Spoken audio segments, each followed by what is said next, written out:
Bonjour et bienvenue dans le dernier journal de lecture de cette année 2021, un hors-série autour de Kaamelott.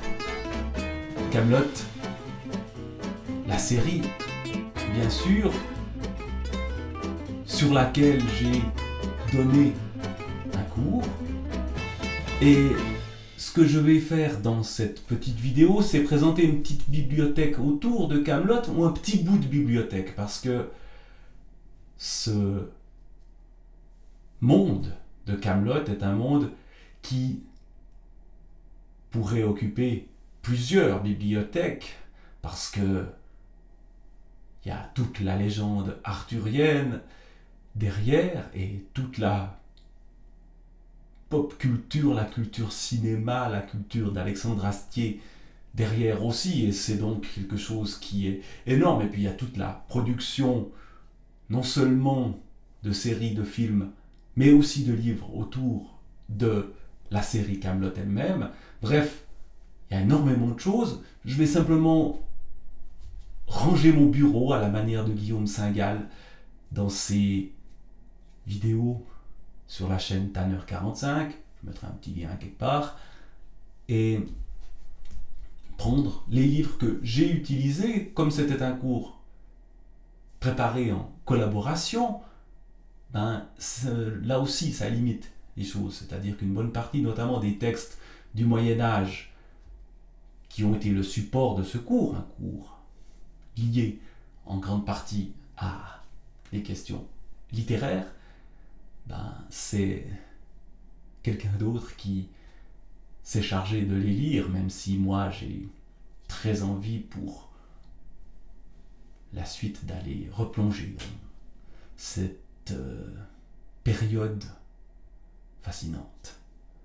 Période fascinante, justement, qu'on trouve dans des livres comme ces deux-là, qui sont des introductions à la littérature française du Moyen-Âge, ici par Michel Zinc, qui est considéré comme le grand spécialiste de la littérature médiévale en France, ancien professeur au Collège de France, qui d'ailleurs a donné des cours dans le cadre du Collège de France sur le Graal, donc autour de cette légende arthurienne, cours que j'ai un peu écouté dans le cadre de cette préparation. Et puis ce livre-là, c'est la littérature médiévale résumée, ici aussi. Donc ça permet de se replonger dans des choses que j'avais vues il y a pas mal d'années dans le cadre de mes études, mais qu'ici je retrouve un peu, c'est-à-dire cette légende qui naît d'un personnage dont on ne sait pas trop s'il a existé, ou s'il a existé, c'est un chef de guerre parmi d'autres, que cet Arthur. Une époque, celle où il aurait vécu, autour de l'an 500, c'est-à-dire une époque où les Romains ne sont plus en Bretagne, donc en Grande-Bretagne, et où on assiste à des conflits permanents entre différents peuples, différentes factions qui, au fond, on ne sait pas trop ce qu'ils font, enfin ceux qui se battent, et que le pouvoir n'est pas vraiment dans les mains d'un clan ou de l'autre. Donc on a des chefs de guerre dont on raconte les victoires, et Arcturus, ou je ne sais plus exactement sous quel nom, c'est l'un de ceux-là qui est mentionné dans des chroniques de l'époque, ou dans les chroniques plus récentes que cela. Voilà, donc historiquement, il n'y a pas grand-chose. D'où la nécessité de passer par la légende. Légende qui va naître petit à petit chez différents auteurs. Je ne vais pas retracer toute cette histoire-là. Moi, ce que j'ai, c'est les livres de Chrétien de Troyes. C'est Le Chevalier de la Charrette et les romans de la Table Ronde, où on a aussi d'ailleurs le chevalier à la charrette. Parce qu'évidemment, ces textes du Moyen-Âge, ils sont traduits pour nous, aujourd'hui, nous ne pouvons plus lire la langue du XIIe siècle.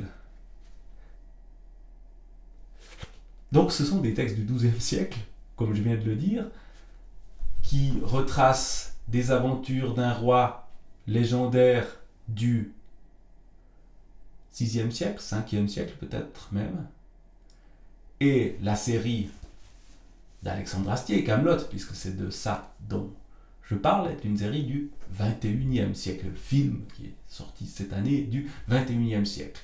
Donc, on se trouve à différentes périodes de l'histoire, et entre deux, ces légendes autour du roi Arthur, de la quête du Graal, de la Bretagne et des chevaliers de la table ronde, toutes ces histoires-là, elles se sont exprimées de multiples façons, et au fond, Kaamelott n'est que le dernier avatar d'une longue série, dont on trouve en français les premières traces chez Chrétien de Troyes.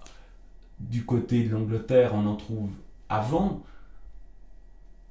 et on en trouvera évidemment après dans des continuations, dans des reprises avec des versions multiples et variées. Bref, quand on doit essayer d'expliquer l'histoire des différents personnages et l'histoire du Graal, qu'est-ce que le Graal ? On se retrouve très rapidement à montrer que il n'y a pas une version canonique, il y a plein de versions concurrentes ou complémentaires, plein de visions du monde qui se concurrencent là également aussi dans ces légendes du roi Arthur. Légendes qui deviennent au Moyen-Âge de plus en plus chrétiennes, le Graal devenant de plus en plus solidement un objet lié à la mort du Christ, la fameuse coupe ayant recueilli le sang de Joseph d'Arimathie, qui a donné lieu dans Kaamelott à des épisodes absolument savoureux, évidemment toute l'histoire du récipient du bocal en joie que tout le monde connaît, en tout cas tous les amateurs de Kaamelott connaissent cet épisode par cœur, et d'autres. Voilà. Donc là on a déjà dans ces lectures autour de Kaamelott parcourir, et pour moi ça a été un tout petit peu parcourir l'immense somme de récits médiévaux qui ont été une mode pendant plusieurs siècles et qui reviennent à la mode d'ailleurs, pour essayer de comprendre ce qui était à l'origine de cette légende-là et ce que quelqu'un d'aujourd'hui peut en faire. Alors, si l'on s'intéresse maintenant à ce que les quelqu'un d'aujourd'hui en font, évidemment, on peut passer par le cinéma, on peut passer par les multiples versions cinématographiques de la légende arthurienne. Quand on parle de Kaamelott, le film dont il faut parler absolument, c'est forcément celui-là, le Sacré Graal des Monty Python.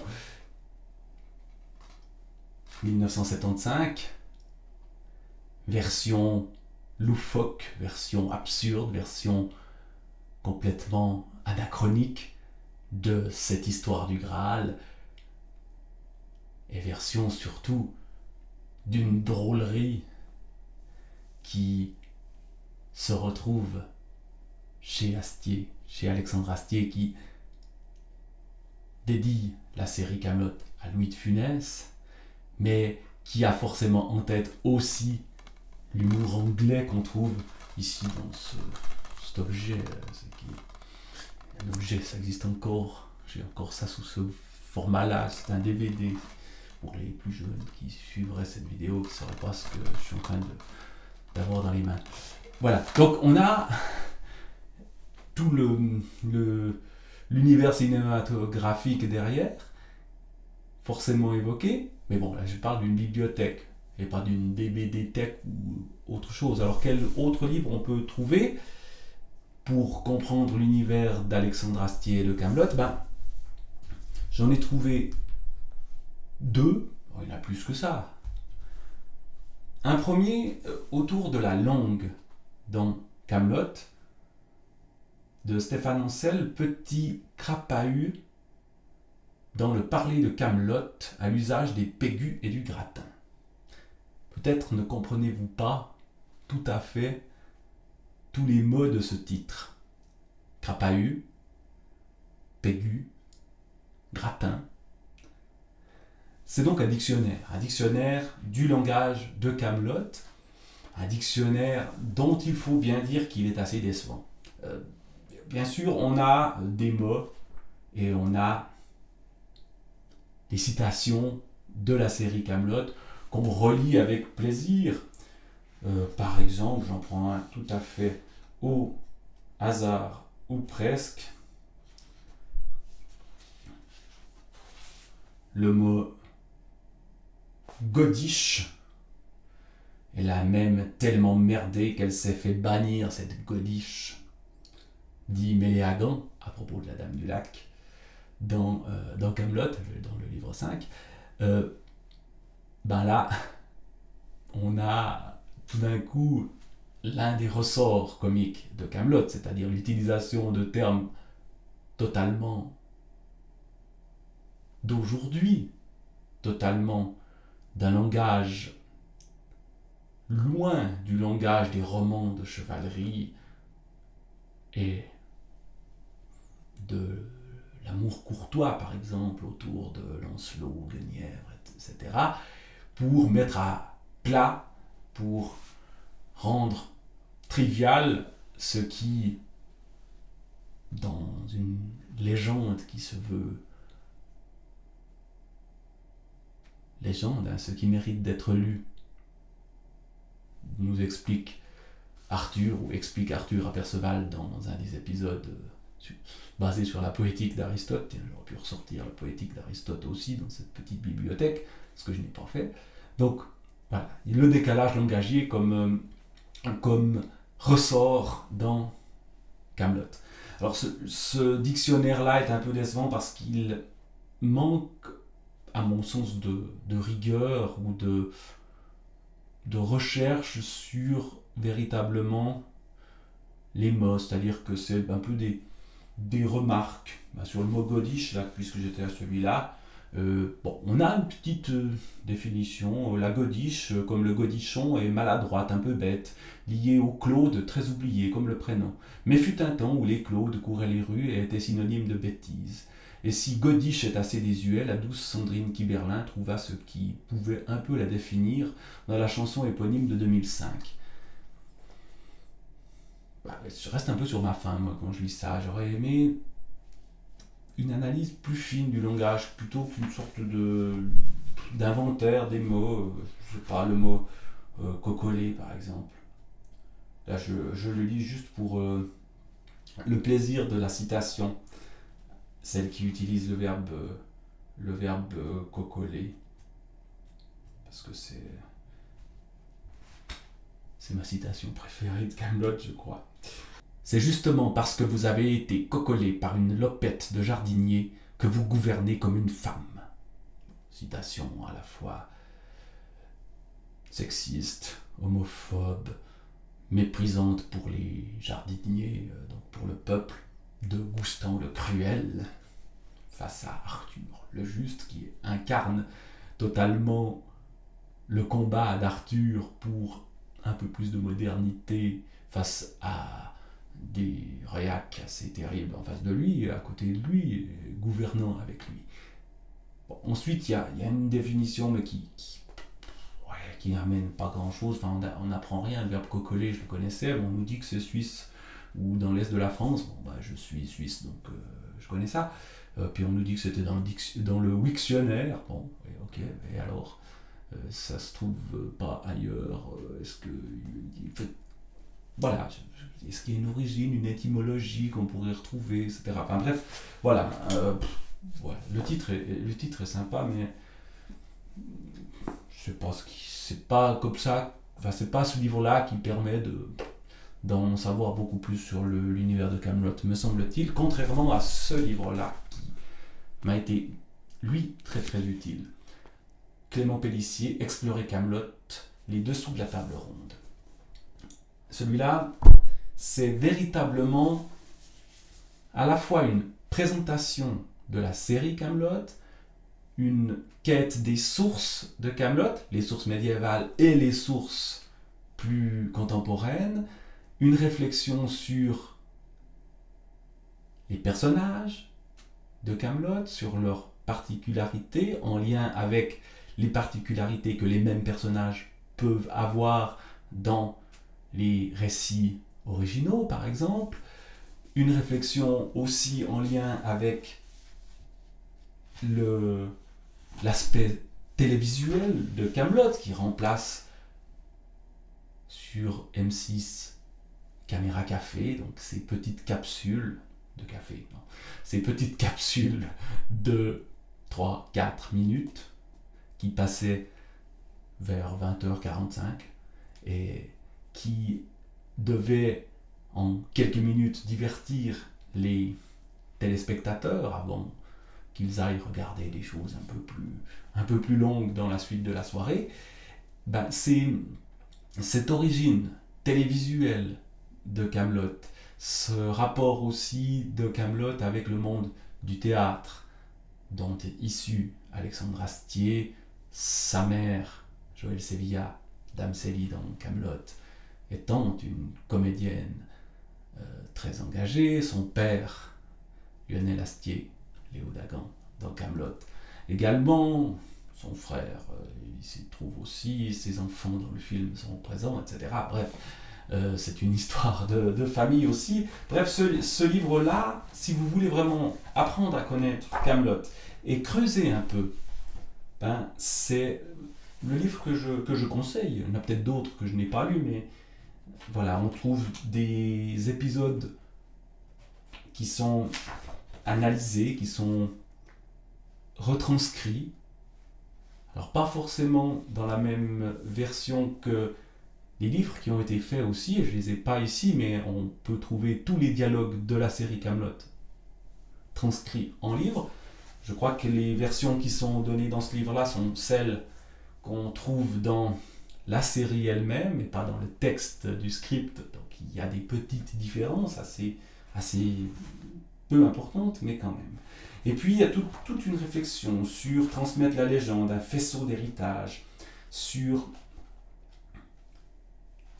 ce que l'on peut apprendre à travers ce monde de Kaamelott. Bref, le livre que je conseille véritablement si vous voulez entrer dans l'univers de Kaamelott, c'est celui-là. Et puis, on peut prolonger encore notre quête du livre qui serait le livre sur Kaamelott, le Graal du livre sur Kaamelott. Alors on peut aller voir les bandes dessinées faites par Alexandre Astier et Steven Dupré sur Kaamelott, qui sont des prolongements de la série, qui sont des reprises basées sur certains épisodes, comme par exemple celui-là, autour de ce serpent géant du lac de l'ombre, qui est l'objet effectivement d'un épisode dans la première saison de Kaamelott, et qui se trouve prolongé par une bande dessinée où on trouve nos amis Perceval et Caradoc qui avaient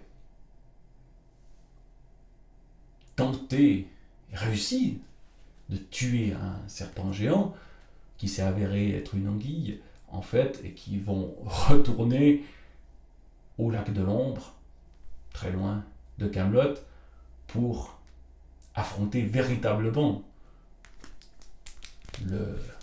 géant qu'on voit ici.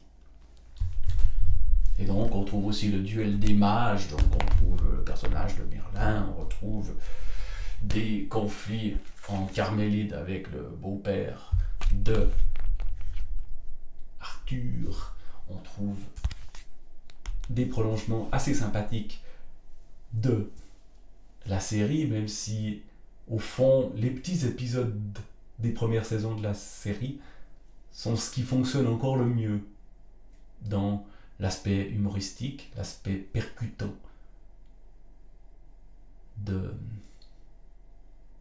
cette remise au goût du jour de l'univers des légendes arthuriennes, un univers très ancien, mais qui semble ne pas parvenir à passer de mode. Voilà, c'était quelques réflexions très décousues peut-être, très brèves, sur le monde de Kaamelott, sur ces quelques livres que j'ai utilisés pour préparer un cours qui, j'espère, était un peu moins décousu que cela. Il l'était, je crois, enfin, j'espère. Et voilà, c'était simplement une manière pour moi de terminer cette année 2021, année remplie de lectures, de clore très provisoirement ce journal de lecture. Mais à tout bientôt, parce que 2022 sera l'année de lecture à coup sûr.